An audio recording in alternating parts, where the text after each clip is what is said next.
So in this video, I'm gonna break down 7 lessons that I have learned opening and running 2 gyms simultaneously. So some of these lessons I learned the easy way, some of them I learned the hard way. So in this video, I want to give you guys those lessons so you don't have to make the same mistakes. As the quote goes, a wise man learns from other people's mistakes as opposed to learning from his own. So first one that I really kind of learned more recently is trying to plant seeds as early as you possibly can and try to be in the community where you want to open a gym. So I have a lot of people that reach out to me, hey, want to open a gym down the road, maybe it's 6 months, maybe it's a year. What should I do to get started? The first thing I would say is to start planting seeds. Start building relationships with coaches, with programs, with parents, with players, and be in the community that you want to open that gym. So for the first gym that I had, I started training about 20-25 minutes away. I didn't have as many connections here in Lowell in this area. So when I opened the gym, it was kind of a slow burn to get it going, get connected with, say, the travel programs, the high school coaches in the area, and I kind of had to build that over time. And then once I opened the second gym, it was kind of the same thing, right?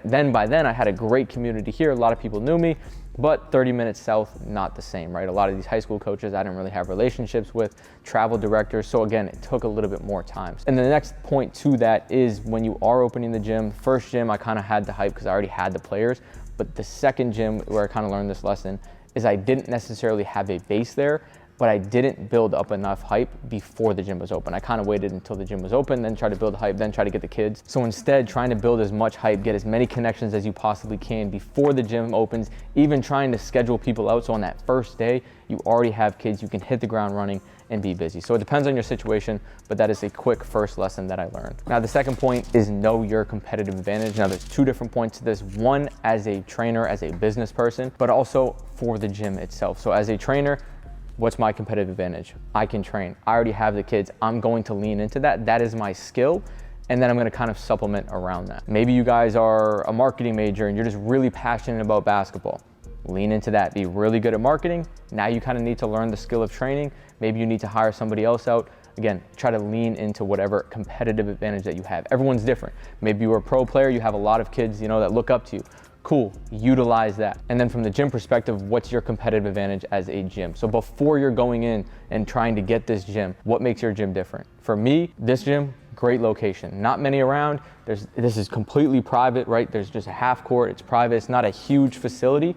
So I try to lean into that. Maybe you're the first facility in your area, lean into that. Maybe you guys have pickleball when no one else in your area has pickleball. Try to lean into that. So there's going to be some advantage both for you as a person, again, with your special knowledge, your special skills as a trainer, as a marketing person, as a finance person. And then your gym is also going to have some sort of a competitive advantage as well. Try to lean into that in terms of the marketing and in terms of running the business. And then you can supplement everything else around that. But you really want to lean into that. Even if you want to do something else or you wish the gym could be some other way, try to lean into it at first, supplement, and then you guys can kind of shift things around. But again, really try to utilize the advantage that you guys do have at the starting line. So the next thing, which I think is really important for just about anyone, is success in one area does not automatically equate to success in another. Just because you are a good player doesn't mean you'll be a good trainer. Just because you're a good trainer doesn't mean you'll be a good gym owner. And just because you can run one good gym doesn't mean you can run 2 good gyms. So no matter what level you guys are trying to get to, there's always going to be new skills and new knowledge that you guys are going to need. So if you guys are a trainer,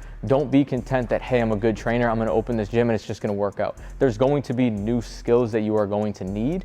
Try to learn them before you need to learn them. So again, if you guys are that trainer, what knowledge and skills do you need to have as a gym owner, as a business owner, actually learning how to market, how to be online, how to, get that name out there. And then for me, the way that I learned this lesson, cool, I have one gym, it worked really well. I was able to open it at a good time. That doesn't guarantee that I can just open another gym and just sit back and it's just gonna happen, right? So there's new skills that I needed to learn from running and managing one gym to running and managing 2. I need to be more efficient. I need to hire new people. There's just new things that I was going to need to learn. But if you come in with the approach of, hey, I'm already good at this is gonna be easy, it's just gonna work out, it's just simply not going to be that way. So whenever you're starting or getting to a new level, pretend you're starting at a new starting line and you have to do everything all from scratch.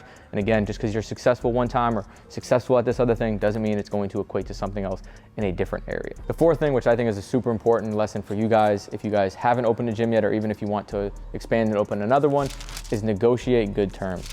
Yes, the price of the rent is important. Yes, when you're getting into the gym. Yes, everything else is important, but the terms are just important as well. What are the terms of the lease? I know you're getting your first gym, you're excited, you really just want to get in there right away. I don't get the free month, whatever, right? Negotiate good terms that will set you up and be to your advantage. For one of those things, that is getting at least a month or two's free rent, because it's going to take time for you to build out the gym. It's going to take time for you to be able to open. Now, if you're just kind of, hey, whatever, you could be $6,000 in the hole before you even get into the gym, right? So make sure that these terms align, and don't sign the lease and don't jump into owning the gym until they do. Maybe it's only a 1-year lease and you're like, it's whatever, I just want to open the gym. No, you got to get at least maybe 2-3 years of that lease to make sure that you can pay off all of the equipment that you bought, and then you can be in the profit, because maybe after 1 year, owner says, hey, we're going to go with somebody else, and then you're kind of screwed. So really the big thing here is just patience. Look over the lease, look over the terms, and try to make sure that it is not to your disadvantage and everything looks good. Don't rush, don't be emotional. Make sure it's to your advantage. Number 5 is know your exit strategy before really getting into the gym, and run the numbers for the long term. So what I kind of mean by this is, I think a lot of people will look at, hey, I want to get a gym, cool. I can run this all by myself and it'll be profitable, right? I can rent the gym for say $50. I'll be able to make $6,000 a month. That's great, cool, I'm gonna open the gym. But what happens when maybe 3 years down the line, you need to hire somebody to go and do something? The numbers might not make sense if you have to hire somebody to run the actual business. Maybe you're not there, maybe you get sick, right? You're gonna need to be able to hire people. You wanna make sure that it is profitable in the long term with not just you there, right? Yes, you can run the gym on a daily basis every single day, but after 2-3 years, you might get sick of it. You might wanna go do something else. Maybe you want to expand. Know what you're going to do after that lease is done. Know what you want to do, how you're going to scale the gym long term, and make sure the numbers make sense in that way as well. So I think it's just a really important lesson to know what the end goal is before you're even getting into the gym. Because again, maybe you got a 2-year lease, you're excited, you spend all this money on this equipment, and then 2 years down the line, you're like, I don't know how I'm going to expand the business. I don't know what I'm going to do from here. I can't hire anyone, I can't afford it because the numbers just don't make sense. Again, try to play this thing out as you're planning, as you're going through, as you're looking at gyms. Make sure the numbers make sense today, a year from now. Maybe the electric bills go up 50%.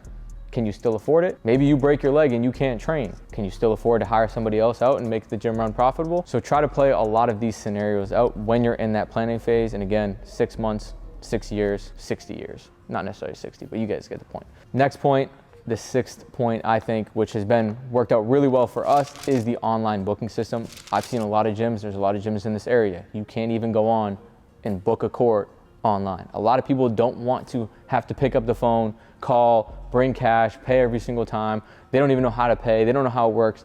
Have a website. Have a booking software. It's not that expensive. It's not that difficult. Try to make it as convenient as possible for people to book and to pay and to train with you. The easier that is, the less friction there's going to be for people to sign up, for people to find you. There's some gyms that I've seen that have reached out to me, hey, I want to grow my gym, blah, blah, blah. Okay, cool, what's your website? I can't even find their website. They have 0 reviews, and I go on the website, I can't even find out any information. I can't see what the gym looks like. I have no pictures, right? So try to just be somewhat, I won't even say tech savvy because you really don't need to be. It's very, very simple. But at the bare minimum, have an online booking software. Make it easy for people to reach out to you. Make it easy for people to find out more information. Again, to create less friction. It's going to be easy for people to show up, to pay you, and to utilize your gym. Number 7 is don't rely on word of mouth. So this is a lesson that I learned with the second gym. First gym, I kind of just relied on word of mouth, right? I didn't really run any ads. Again, this is kind of tying back into that last point of having to need to learn new skills. I'm very familiar with this area. A lot of people in this area know me, but in the other area where I opened the second gym, not as many people knew me. I didn't have as much word of mouth going to that gym. I didn't have any momentum going there, and I'm spending most of my time there, so I couldn't just rely on word of mouth. And sometimes word of mouth just doesn't pick up fast enough. Now, I'm not saying don't count on it or don't try to utilize word of mouth, because that's one of the best and most effective ways to grow your business, but sometimes it's just going to take time, and sometimes from a financial standpoint, you might not have 6 months to a year to just rely on it, sit back, relax, and hope it works out. So learning Facebook ads, learning Instagram ads, learning how to reach out to people properly, learning how to do the affiliate things and things like that. This is just a post that I made on Mastery Hoops recently about how I got 70 leads in 1 month from opening that second gym. But it took me 2-3 months to realize, okay, word of mouth is not working. I cannot rely on this. I need to go out and be a little bit more active in getting these kids, right? So, and again, kind of going back into that first point of one success does not equal another. I was successful with the first gym. This is how I was successful. That doesn't mean how I'm going to be successful with that second gym. And how I'm successful getting kids and building the second gym isn't maybe going to be how I'm successful with a third gym or a fourth gym. So again, realizing there's new skills, I might need to attack it from a different angle, and what worked once might not work again. And these are all the lessons that I kind of learned over the last 2, 3, 4, 5 years running these gyms. Growing them, opening, and things like that. So again, as always, if you guys are trying to open up your own gym, I made a webinar. I will post that below. There is an hour-long video on everything, the entire process of what you need to do to go and find your gym. So if you guys are actually seriously interested and want to do that, check out the link below. If you guys do that, reach out to me on Instagram at TGL Training. I can answer a couple more questions you guys have. So hopefully this helped. With that said, see you guys soon. Peace.